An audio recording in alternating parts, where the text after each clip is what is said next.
Okie dokie. Hello to everyone and welcome to History Matters, and so does iced coffee.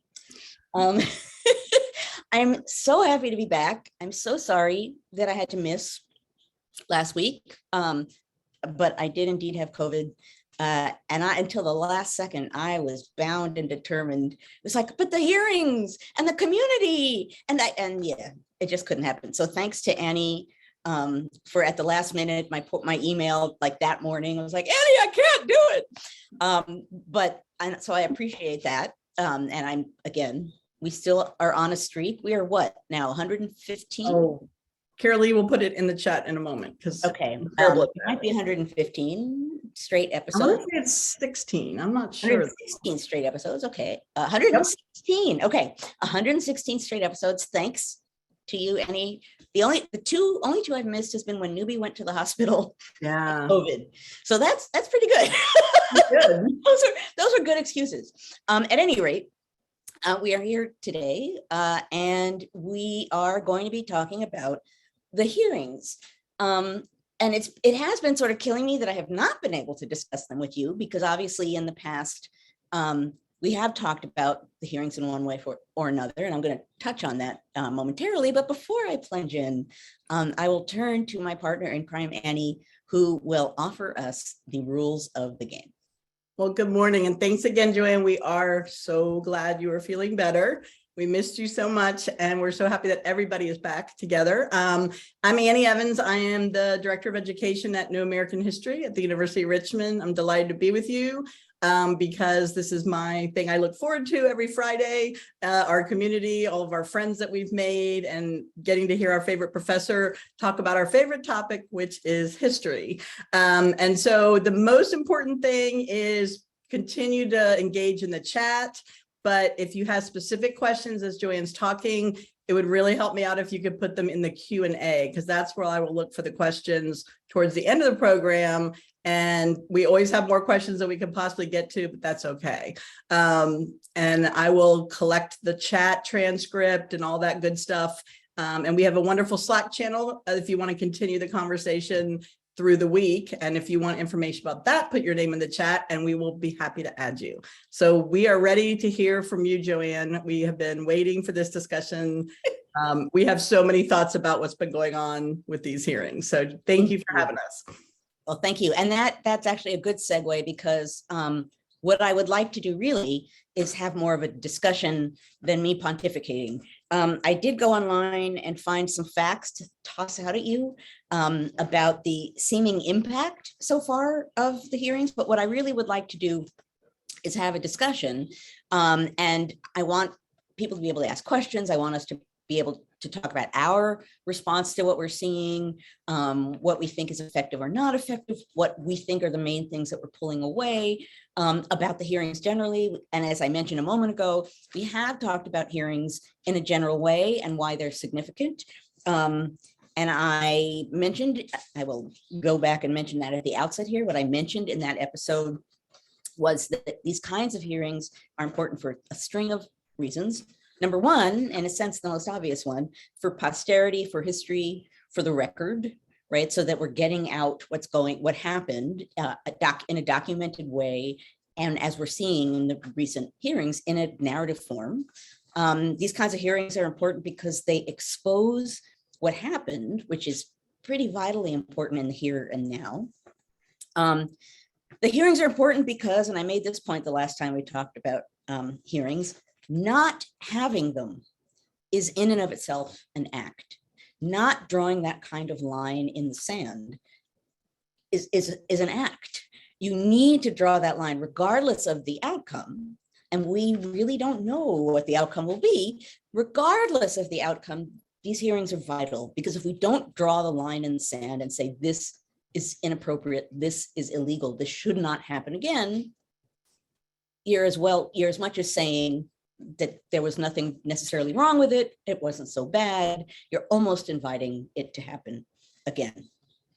So yeah, my last sort of on my list here, the last thing I have is, criminal or judicial action of any kind. maybe, but we don't know, right? So in a sense, oddly enough, that is an important reason to have hearings, but I think there's so many other reasons as well that it was not even necessarily on the top of my list. Doesn't mean I don't want it to happen, but it's not necessarily on the top of my list.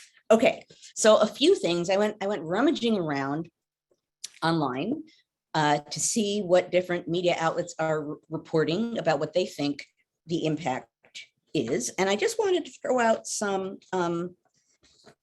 sort of polling data, which largely in a lot of different outlets is pretty close to being the same.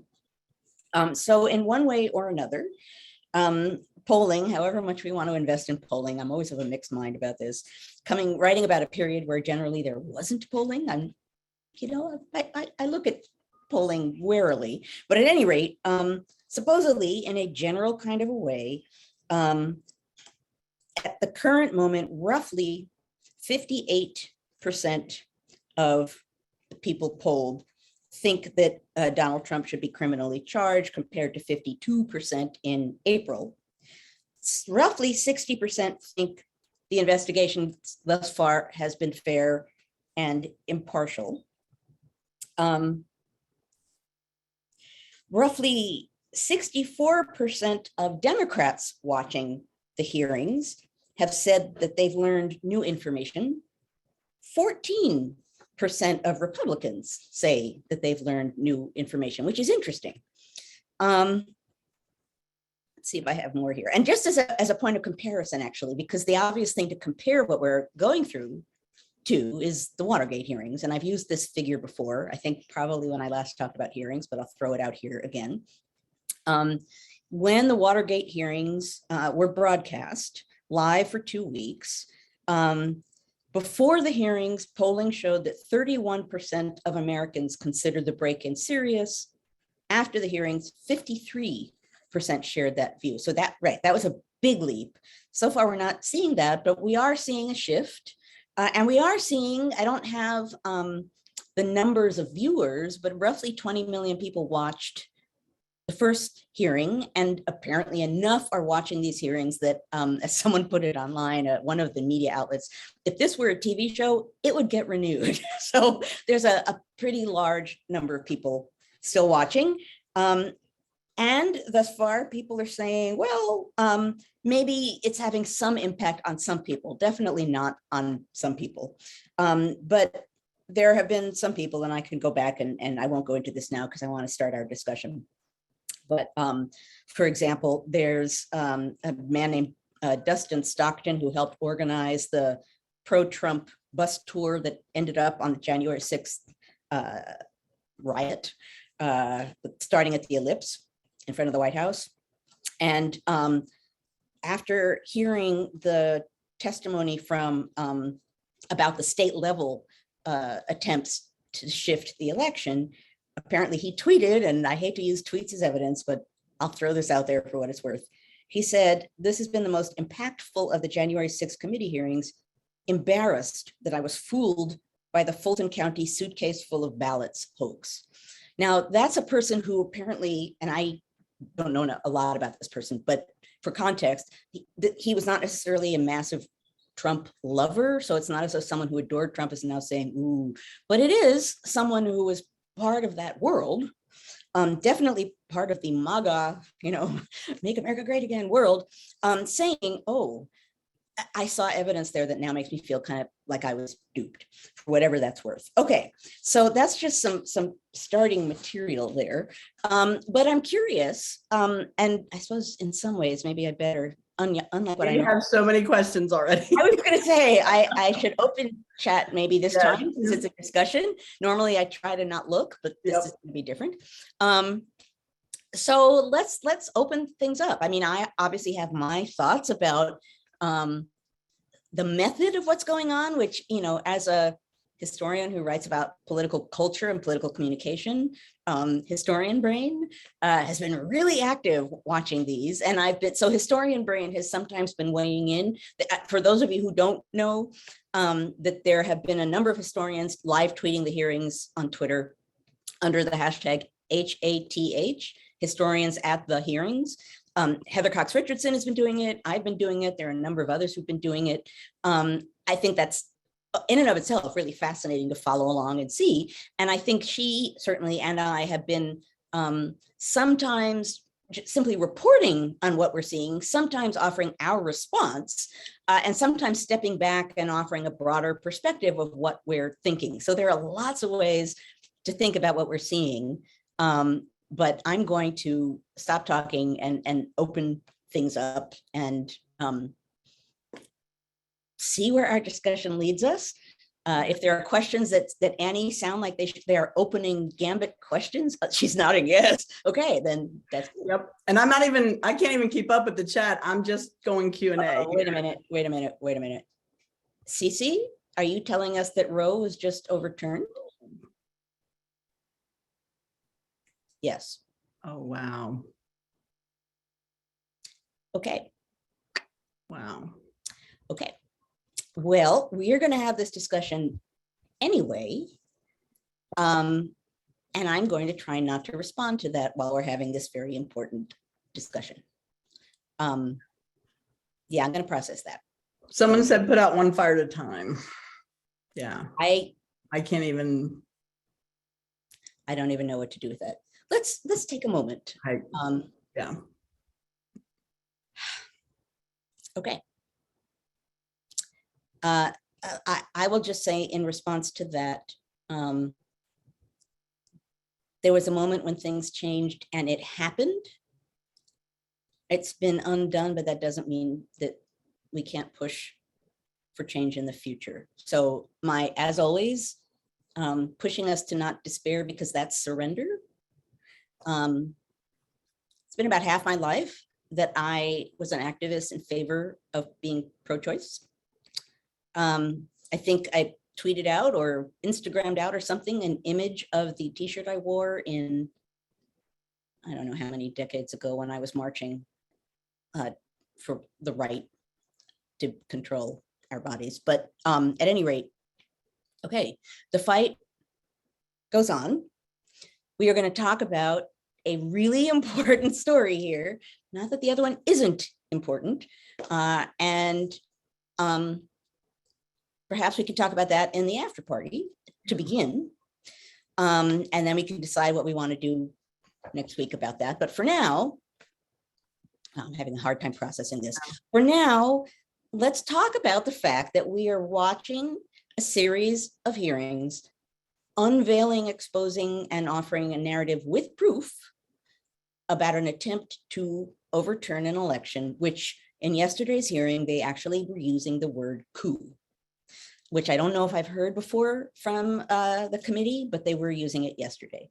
Okay, so let's try and focus on this for the moment, and at least for the next, until the after party when we can rage, okay? Because this honestly is vitally important, and important enough that when there are hearings again, we're going to need to address this again, because I can't even express the degree to which what's being exposed here is important for the preservation and protection of our government, of democratic governance. So yeah, there are many fires right now raging, but let's talk about this one before we turn to the next one. Okay.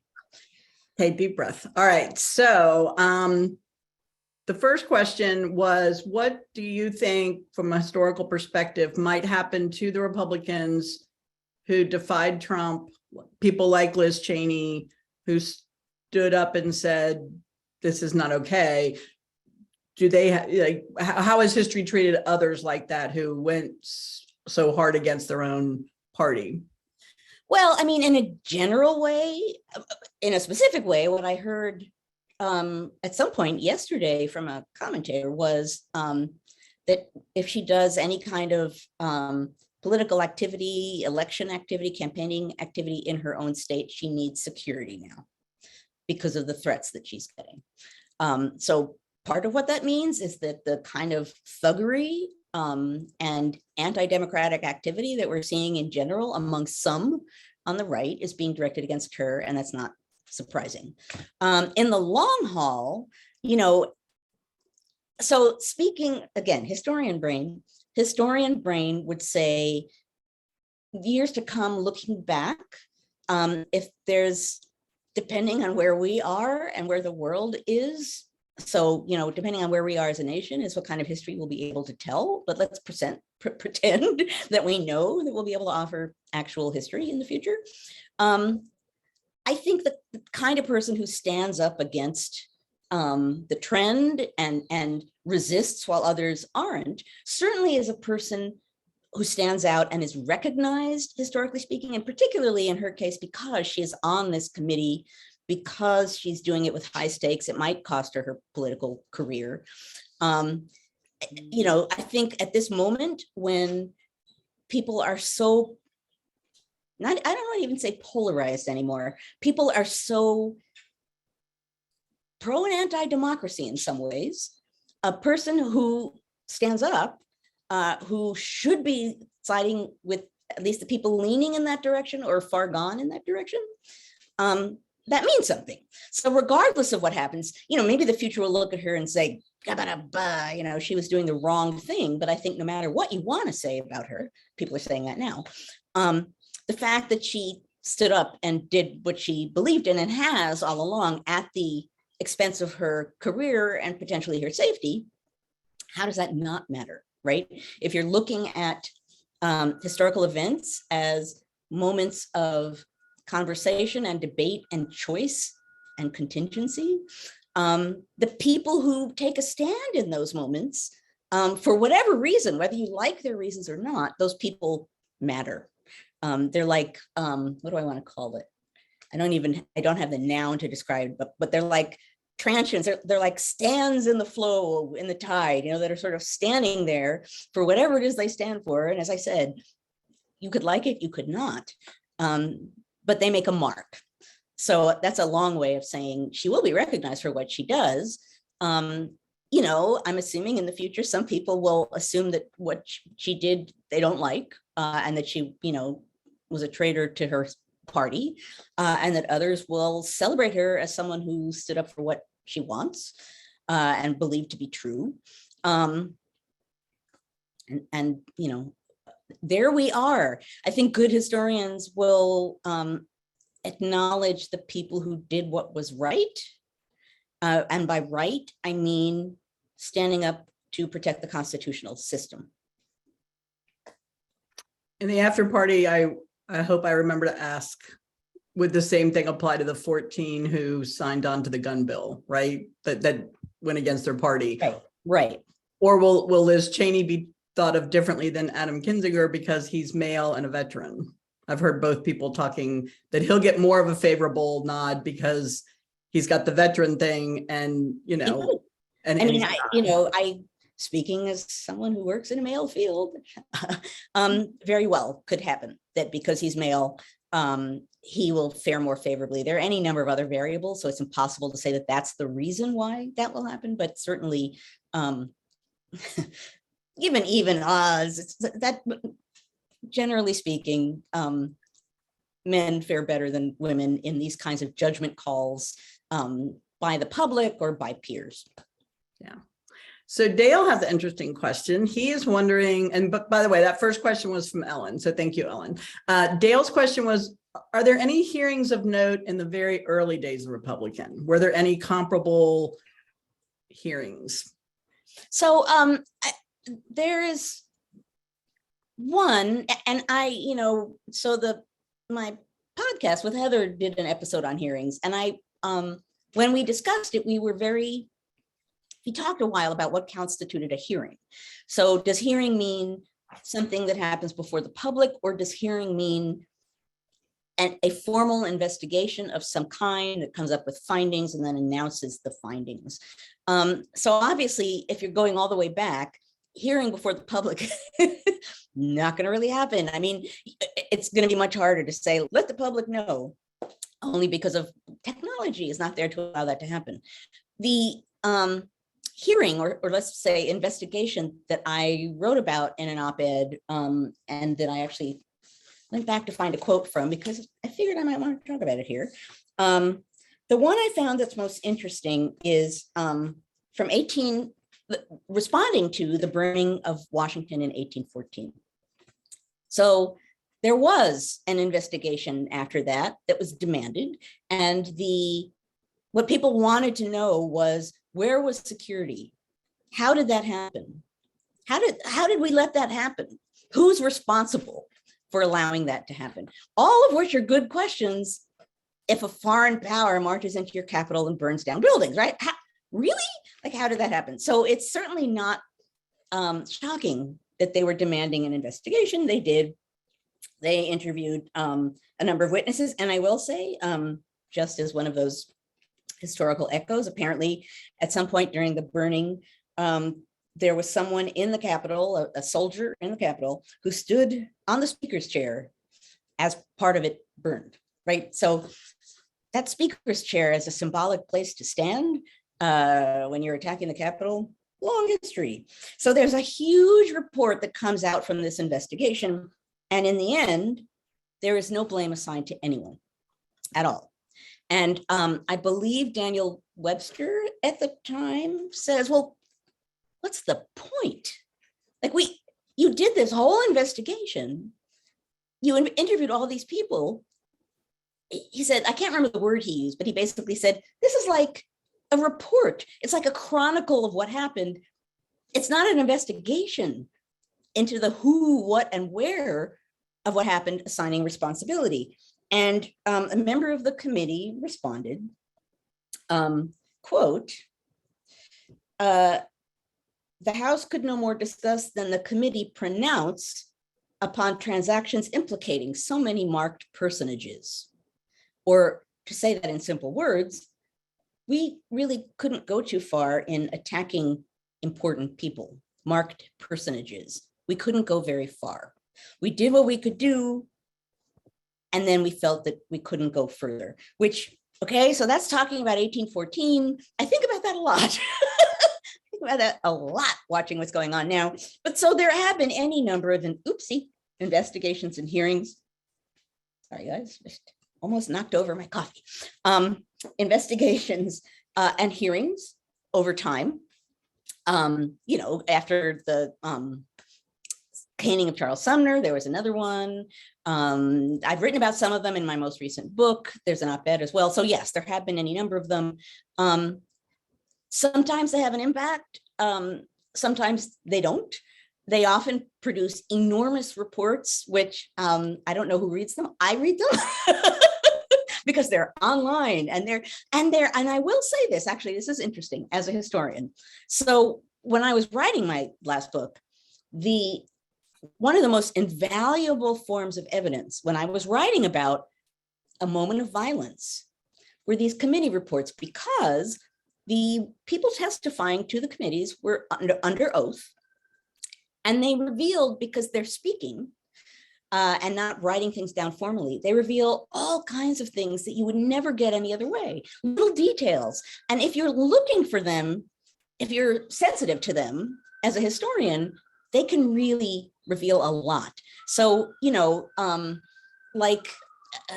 when they were talking, there's a long committee report about an episode in 1850 in the Senate when a senator pulls a gun on another senator. Henry Foote, Thomas Hart Benton, big deal, right? They're like, we must have an investigation. And in the middle of that, someone says something like, I can't remember who's testifying at that point. He says, well, I heard a glass break and I saw a chair fall over, and then everyone jumped up on their chairs and desks like they always do to see what happened. And I thought, wait, wow. I didn't have that image before, right? That when there's some kind of violent confrontation in Congress, everyone jumps up on their desks and chairs to see, right? Which kind of makes sense, but it offers you a glimmer of what was really going on in that room. So sometimes those personal little details, same thing for transcriptions of court hearings of cases being tried, those also, as a historian, sometimes reveal remarkable little details that can say a lot. So I mention that only because whatever is produced as a product of what's going on here is going to be stuffed full of that stuff for people looking at it in the present and for people watching now, but even more so for people in the future who are going to be trying to dig through this evidence to get a sense of what really happened. potentially in a way without the president bearing down on them to have one conclusion or another. Joanne, when you said they all stood on the desk to watch, all I could think about was a middle school lunchroom fight.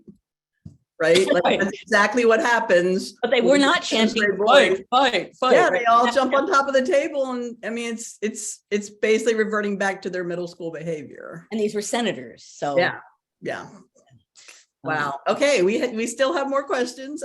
Kent, our dear friend Kent asks or says, one criticism of the hearings is that the scripted nature doesn't allow for very much dissent or challenges. How do you think that might play out later in the historical record? Because they have it so scripted. Right, which is a good question. So, and I saw some of that when I was poking around online, trying to get a sense of how the media is responding. I saw both sides of this question, right? So I saw one liberal reporter saying, or commentator saying, because there are no dissenting people in the committee, what you're not getting are long bloviating speeches that get in the way of people talking about the who, what, where, and when of what happened. On the other side, I did see people, who are probably less liberal in their leanings saying, where's the dissent? Where's the other side? I think part of what these hearings are doing really effectively is using actual evidence, sometimes showing you the actual letter or memo or email or text exchange. And in a sense, even more significant, allowing insiders and Republicans to testify about what they saw and what they heard. Yesterday, for example, it was really striking. Towards the beginning, I think, they were recreating a conversation that took place in the Oval Office towards the beginning of the hearing. And they had 2 or 3 of the people who were in that room all recalling what they heard in that conversation. They essentially reconstructed the conversation, including the people who were in it. I thought that was quite remarkable. So on the one hand, certainly, and I'm sure historians will interrogate the narrative that comes out, the evidence that's used, what appears there, what doesn't appear there, how testimony is cut and presented, all of these things that as a historian I would ask. But if you're doing that in an honest way, the question will be, what are they saying, and what's the other case that I can make using actual evidence? If I'm holding what's happening in the hearing to a certain standard of truthfulness, then I'm going to have to hold whatever else I'm going to counter it with to the same standard. So, I think if you're saying that on this day, the president insisted that these people do these things, that if the people who it was insisted of are there saying, yes, that happened, hard to come up with the other side to that, right? That becomes a fact. Now, there might be all kinds of stuff around it that needs to be included. I think, and I know that Donald Trump himself has said this, that, boy, it was a mistake not to have Republicans on this committee. Indeed, that is true. I would say what the committee is doing, at least to counter, if not prevent this kind of thing about people saying it's all one-sided, is to focus on Republicans and insiders as the witnesses, as people testifying with the footage, and really focusing on actual evidence. And spending most of the time just letting the witnesses testify, right? There aren't big bloviating speeches at the beginning and at the end. There is at the beginning, there's some kind of statement about why they're doing what they're doing. At the end, there's some kind of summing up. But if you think about the hearings as a whole, they are remarkably lacking in grandstanding towards constituents or any of that kind of rhetoric. They're not. They appear to be question-based, I don't want to say interrogation because that's a little harsh, but they certainly appear to be fact-based narrative construction. It is true that there is a narrative being constructed. The question then is the evidence good? And are the witnesses supporting it? And to me, so far, yeah, it's pretty darn convincing on a whole bunch of counts, and I won't go into the details, but again, historian brain has been pretty impressed all along with the things that they're presenting and the way that they're presenting it. They are in some ways, by focusing so much on actual evidence, behaving like good historians, right? Okay, I know what I think, but here, read this exchange of text messages. Here's a letterhead, something that, that's what I do all the time, right? When someone charges me and says, this isn't true, if I can, I'll be like, well, actually, there's a letter written in 1792. Let me quote to you, rather than my saying no based on nothingness. So that's been an effective tool so far, I would say, in the hearings. Okay, we have a couple of people asking a similar question. So Miriam and a couple of others, I'm going to kind of combine 2 or 3 here. Just in general, they're asking, does the committee have the authority to trigger sanctions such as Article 14.3? Could they recommend revisiting those sections of the Constitution? Now, here we're surpassing my absolute base of knowledge. I will say my general assumption is that the committee does not necessarily have the power to act in certain ways that we might want them to work, which is why everyone is now looking at the Department of Justice and what it's doing. Again, and this is based on a very small knowledge base.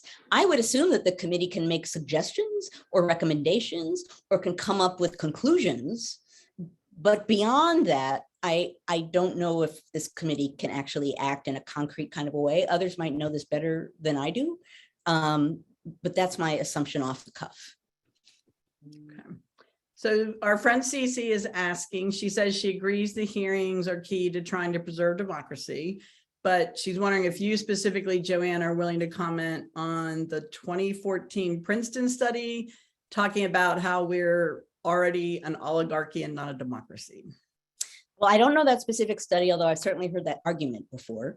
I would say, well, here's what I would say. I don't like "we are a democracy" as a statement. We have a democratic government. We have democratic governance. And that's the most important component, right? This gets us back into we're a republic, not a democracy. Well, a republic is a democratic form of government. So I'm sorry, but that's a roundabout way of saying things. We have a form of government grounded on the will of the people, public opinion, supposedly free and fair elections in which citizens have the right to vote, decide who they put into power, are represented by people who they put into power, have the right in a variety of means to pull those people out of power if they don't like them. One of the things that the founding generation saw as being distinctive about the government that they were creating was this absolute importance of public opinion. And they talked about it all the time. Like, what is public opinion? Who is the public? How do we figure out what it is? They very explicitly were talking about that fact. Those things are some of the things, let's throw accountability in there, are some of the things that make a government democratic. So, if we are a democracy or an oligarchy, I don't even know if that's the most important question. Perhaps, we have oligarchic components in the government that we have right now. I think the question is, will we continue to be a democratic government? Will we continue to have democratic practices?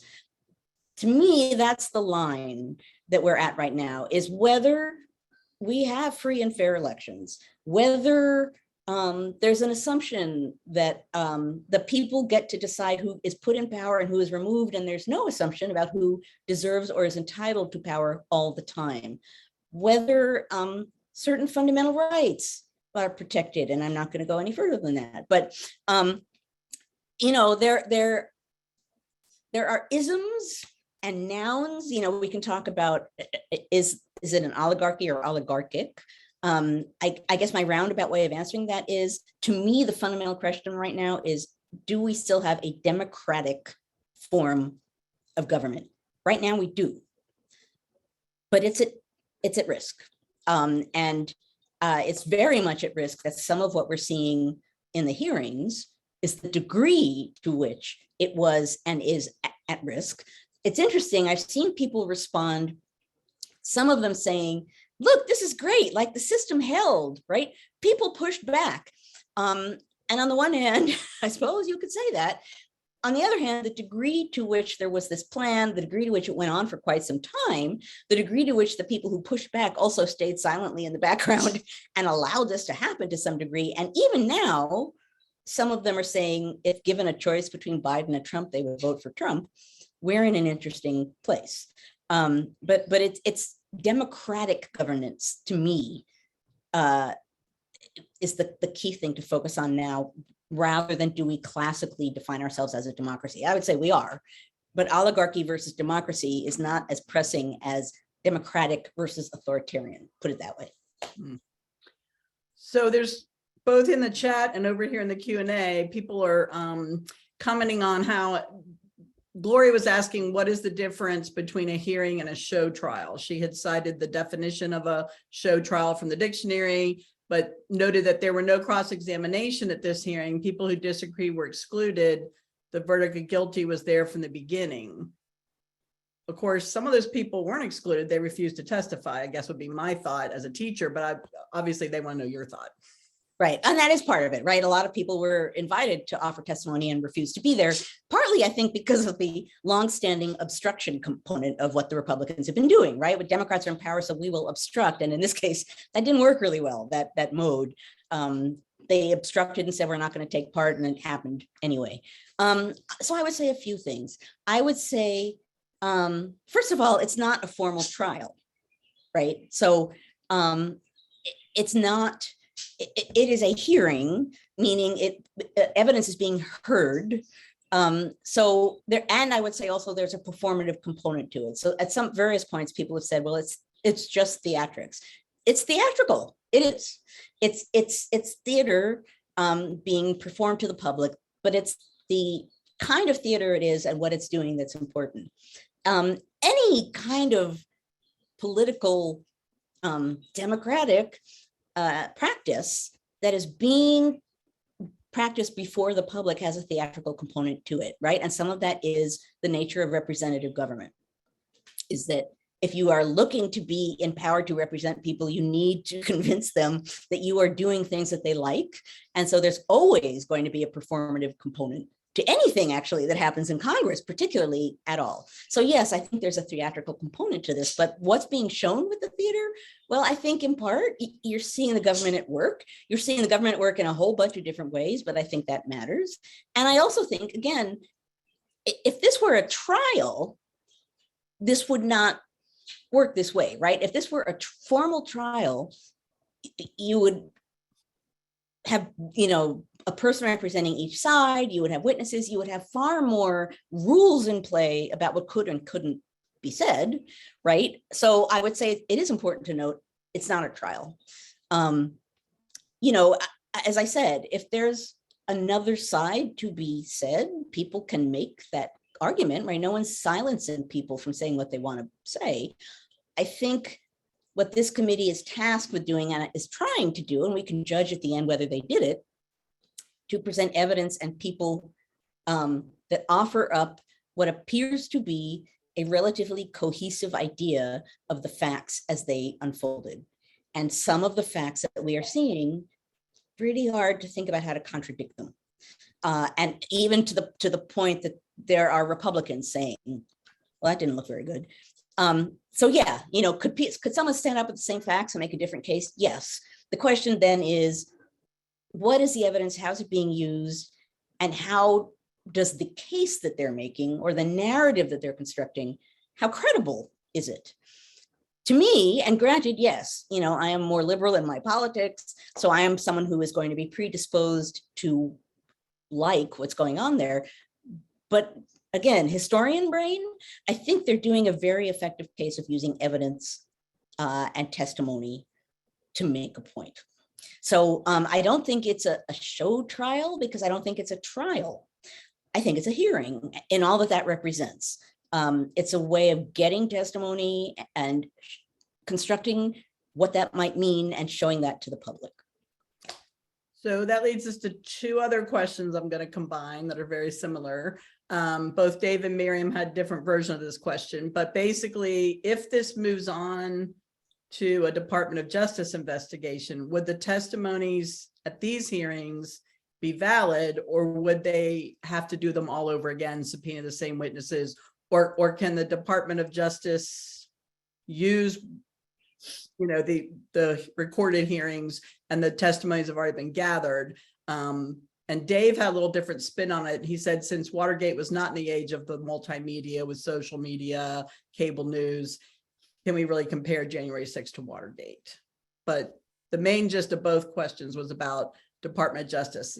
Right now they haven't stepped in and formally charged, but down the road, could they use the same compelling? And that I don't know, actually. I mean, that's a process question that I don't know the answer to.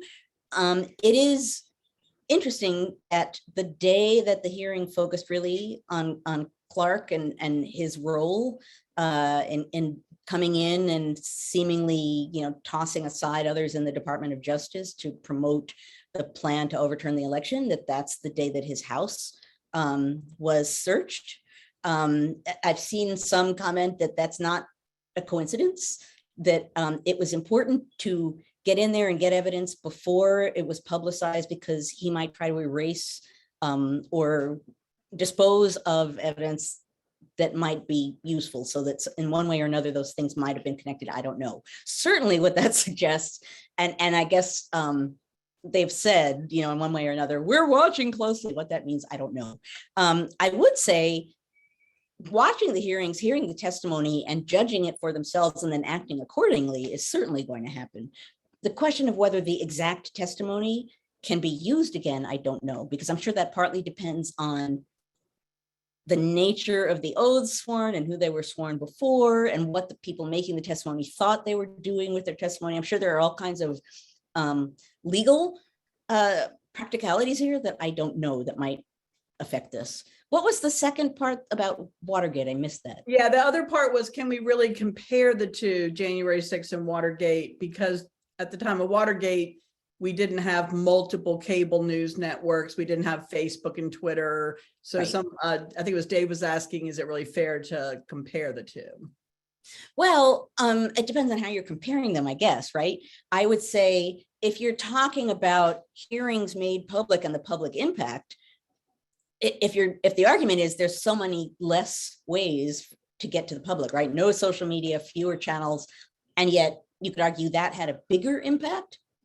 I don't know what that means or what the conclusion is, but I think you can compare them as long as you're right, as long as you're taking in mind the ways in which the circumstances in a whole variety of ways are so different, right? And that's, again, working as a historian, you can't compare two things without thinking about the context of those two things, right? Context is everything. So you have to have the context. And then once you understand this happened in this time for this reason with this kind of surrounding context, and this happened at this time with the same kind of context in its own time, then you can pull them together and intelligently understand what form of comparison is fair and makes sense and actually shows something.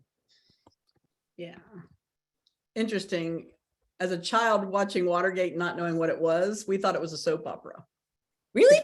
I'm from school and grandma used to be glued to the TV watching soap operas. And suddenly my mom and my grandmother were glued to the screen, which we'd never seen our mother do before. And Interesting. but it was 4 o'clock. So we thought it was a soap opera, right? We didn't know until we were older. And then we realized, oh, that was real. Wow, that's interesting. We just thought it was like a crime show or something. We didn't know what it was. I don't have a super strong memory of Watergate. I don't know, I would have been about 10-ish. I remember Vietnam on TV.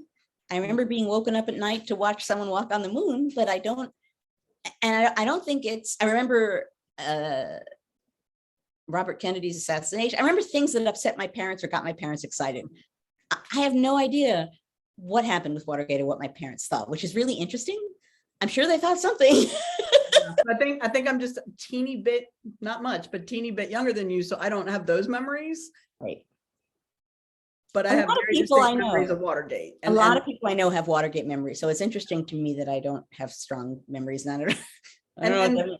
My peers, the thing we've said is there was nothing on but Watergate during that time. You didn't have any, everybody had to watch it because literally all the channels, we only had 4 channels and they were all showing Watergate. Whereas now, people that don't believe any of this is real, they just flip over and watch a basketball game. That's totally true. And that's interesting. I mean, again, these are all the things, like if I were a historian in 30 or 40 years, I know I'm early American, but I would be so curious to jump into these kinds of questions and try and figure out, impact, changing reality versus impact and how this played out. We live in times, this is true of all times, but we live in times where there's going to be so much work for historians to do. I've been saying for years, and there's another dissertation being born right now, right? There's many dissertations. There's a lot to figure out that we can piece together and guess at what it means. And the entire meaning won't be clear until at some point in the future. It'd be cool, Joanne, if you and Heather and others maybe put together a little time capsule of dissertation topics. We hope somebody does in 50 years and 100, and we bury it, and then someone, that is hilarious. That is would be a cool time capsule, right? That would be a cool time capsule. I'd actually mention that to Heather, because that actually do that. That would be so cool. That is pretty cool. I will make my nieces and nephews promise to dig it up in 50 years. They will do it. If I make them sign it, to remember that it exists. They will. They'll do it. Okay, so our friend Tom is asking, and I'm sure others, what was your take on the testimony earlier in the week with the mother and daughter? That was the hardest thing for me to watch this week, I think, personally, yes. With the USB drive and the ginger mint, and how so many lives of those election workers were destroyed. The impact of that. Do you have any thoughts on that? I thought that was really powerful, and I thought for several reasons, and they're not surprising reasons, but whatever they were thinking about as being the purpose for having those people there, I think it accomplished that and more. We are seeing people testifying to what happened and what people said to them and what they said back, and we're seeing evidence. So in one way or another, we are watching the committee try to ground the sort of general, floating big lie and floating implications to ground it in people acting on the ground. But what those two witnesses, Shay Moss and Ruby Freeman, were showing was the human impact of all of this other maneuvering and criming going on in the background, right? They in a very personal and emotional and credible, believable way drove home the meaning on a ground level of this beyond the halls of government, right? Shay Moss is an election worker, and she and her mother were targeted by the President of the United States for something that they didn't do. And their testimony, first of all, to that simple fact, which, not that it's a surprise that he did that, because he tended to do that on occasion, but still, seeing the two people stand there and say, I had a normal life and I liked my job and I lived in my community, and the president targeted us, and now my life will never be the same as it was. And I've been threatened and I had to hide and I had to leave my house. That touched people in a way that I think no other kind of testimony can. It pulled it away, as I said a moment ago, from the halls of government and showed that what's going on here is very real and has a very real impact on not just political people, but everybody. So, I did, again, I've been live tweeting these hearings, and I could see, people responding in real time, and have since then seen person after person talking about how that pushed them over an edge, because the fact that happened, and, I thought about this after, the fact that happened, and if these women hadn't been brave enough to get up and testify, because by testifying their lives are going to be more difficult back home, that if they hadn't testified in this way, what happened would have happened, and no one would have known that something like that happened, right? They'd be back home trying to deal with the difficulties of their lives. That's a shocking, real human portrayal of the reality and the impact of what we're seeing. So if you want to talk about, I don't know, political thuggery of one kind or another, if you want to talk about smacking at the democratic process in one way or another, all of these things which people talk about, well, there you see someone whose job, oops, I just whacked my table. Someone whose job, I'm getting so emotional here, someone whose job was actually facilitating the democratic process, right? Someone whose job, an election worker, who no longer can do that because of these events, because people tried to get in the way and it worked. I think that was powerful on so many levels. And I think that connected people, interestingly, to these hearings in a way that maybe nothing else did. I'm very curious to see, I mean, I gather the next hearings are going to be in July. I'm very curious, given the power and the impact of that, I'm very curious if the committee is like, you know, that was, again, I think for whatever logic they, you know, whether they were thinking we need to show not just on a state level, but on a state worker level, the impact of this, because that hearing was pretty entirely about how, you know, the big lie played out on a state level. If that was part of why they put these women there as witnesses, that makes perfect sense. But the power of their sincerity and of their making it so clear and making it believable, right? We would all feel the same way. How could you not? Going about your life and then that happens. So I think in a lot of ways, they universalized and personalized what could be seen by some as a more abstract political conversation. Yeah. And so Miranda was asking which day of the hearing or which segment has been the most explosive to you, but maybe you just answered that. I mean, is it the Shay Moss, Ruby Freeman testimony, or is there some other moment that was sort of your wow? Well, I guess there are different kinds of wows. You know, I would say that was a really powerful moment. I would also say that the beginning of the first hearing and the airing of the footage of January 6th was more emotionally upsetting to me than I expected it to be. And that surprised me.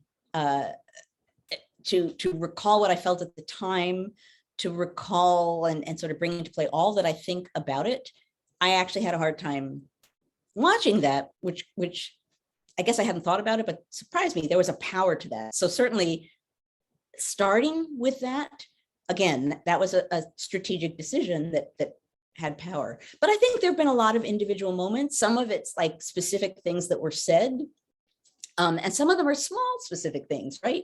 About Barr, I think it was yesterday, saying if I hadn't come forward and said that there was no fraud, maybe we wouldn't have had a transition of power, right? There have been some statements like that, you know, you could easily miss them, but if you hear them, you know, they really take you aback. There have been a lot of moments like that for me. And what's been interesting is, again, since I'm live tweeting all of this, I will say, wow, they just said this. And there's often someone that'll say, well, we knew that all along.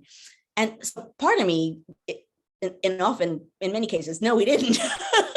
But it's interesting that it feels as though we did. But even if we did, it's not the simple factoid, it's the context and the meaning of what's going on and what that meant. And that in some cases, it's been the simple addition of all of these things that has had an impact. You know, if you step back and think about the pattern of looking for ways to get that election here and then here and then here and then here, the pounding of that and the consistency of that, and the illicitness of that, because time and again they're told that's illegal, that's improper, that's illegal, that's improper. It's like, okay, well then we'll go here. That larger narrative is powerful in and of itself. So in a sense, I won't say it's surprising or necessarily like a wow, but I have been struck by, and it happens increasingly with each new hearing, the degree to which this adds up to an ongoing series of attempts reaching out in every possible direction, regardless of the fact that they know that they lost the election, that they know the things that they're doing are illegal, doing it anyway. And it's not a general statement now. You're seeing all of the ways in which that was attempted. I saw someone say that, what authoritarians often do to get power is they test each link in a system to see which is the weakest one and which will break, right? So Justice Department, Vice President, on the state level people, you can see again and again and again attempts to sort of get what's wanted. And that is not a surprise, wow, but that's a powerful summing up even before we've summed up what we're seeing. Hearing. Looks like we have time for maybe one more question. Well, Tom is reminding us not to forget the mug reveal. Yes. Okay. One more question and then the mug. And so the last question, I'm combining Carrie and Cece. They're commenting again on media coverage. Carrie's citing things like Watergate, Iran-Contra, Benghazi hearings, Lewinsky hearings, and now this one, how the type of media may be like we're getting with each of those instances. If you look at them as a chronology, the country's getting more and more polarized. So Cece, similar question, is asking, what about the one major network that's just pretending like it's not happening and they're not covering it all? So that whole media spectrum. Well, I mean, so that fact in and of itself is interesting. It's not new that one media outlet sort of has its own way of going, and it's not surprising. Like, apparently in the first hearing when we were watching the footage of January 6th, it was so shocking. They were showing the faces of congressmen responding to the footage. They didn't show the footage. Mm-hmm. I think that comes back to one of the reasons for the hearings, right? Even if you're not watching it, if it's part of public debate, if people are talking about it, if it's in the air, it's there, right? And you can still choose to ignore it. Nothing that anyone can do is going to force people to reckon with what's being said at the hearings. But even if you're not watching it on TV, it's in play, people are discussing it. If nothing else, you're going to have a sense that people think what happened that day is really important, and there are a lot of questions that people have.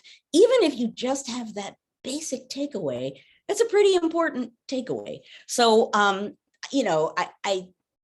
I do think, it's one thing to turn away and not cover it, which given the national significance of it is quite a decision. It's another thing to spread misinformation that actually doesn't have a backing to it, in which case you're kind of moving into the realm potentially of propaganda. But, I think media, contemporary media, just like, when I look back at the telegraph in the 1850s, new forms of media or having more access because of media can do two things. So on the one hand, absolutely, because information is being spread everywhere, it can polarize, but it can also unify some, right? Because for the first time, people in a lot of different areas are getting a sense of the same thing at the same time. So I think both of those things happen together.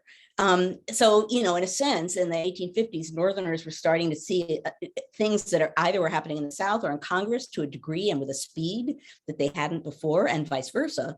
And that had an impact.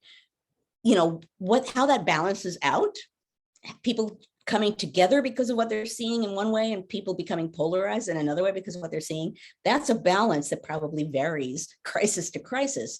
But I think that balance is some of what we're going to be watching and experiencing this fall and in the next election to come, right? What is the impact of this? How does it bring some people together? And how does it push people further apart? The together part will be interesting.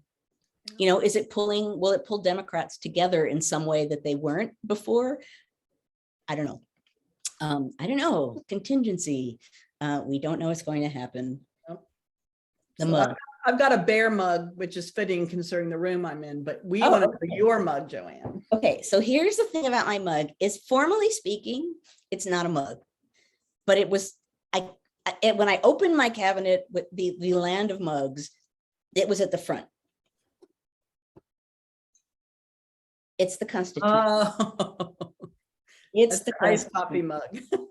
It is a glass, wow. But it is the Constitution. And that's what I salute today, is the Constitution and what it represents and the system that it's set in motion and our need to defend it and protect it ever and forever. So that was today's mug. And along those lines, I will say, as ever, but particularly this morning, thank you for being here on a Friday morning to engage in democracy. Our conversations here, I know I say it every week, but I say it every week because I feel it and mean it. Our conversations here mean something, right? We get together Friday mornings to engage in discussion about history and what's going on in the present. And by making that connection and by being a community and by engaging in these conversations, we are processing and thinking and talking in a way that sustains democracy. This is what citizens should be doing. So I thank you all 116 times for being here to engage in this that does have importance. And I will certainly be here next week with a new topic, certainly not a shortage of them these days. Now, let me say what it is important for me to say now, that we are now going to segue to the after party. What that means is that we will stop recording what we're doing so that we can be a little freer and easier with what we're saying. If you joined through the NCHE website, just stay right where you are and poof, we will be in the after party. If you are watching through Facebook, you need to leave Facebook and join us through ncheteach.org/conversations, ncheteach.org/conversations, and beam in through there, and then poof, you will be part of the after party too. Today, we are indeed going to talk about what just happened, which we did successfully not discuss during this episode, which was hard. 2 poofs, it was a double poof episode. So please go ahead and join us. Those of you who are watching, if there are others who might want to join, having a discussion about this at this moment would be a fine thing, the more the better. So if you want to go out on Twitter and say we're having a discussion, bring people along. You know, History Matters is great and this community is great. Okay. I got to tell you something funny that Miranda put in the Q&A. I saved it for the after party because I thought it was a little bit more appropriate. But John, you're still recording, so we're gonna wait for you to take. Okay, there we go. It's still recording. Turned off.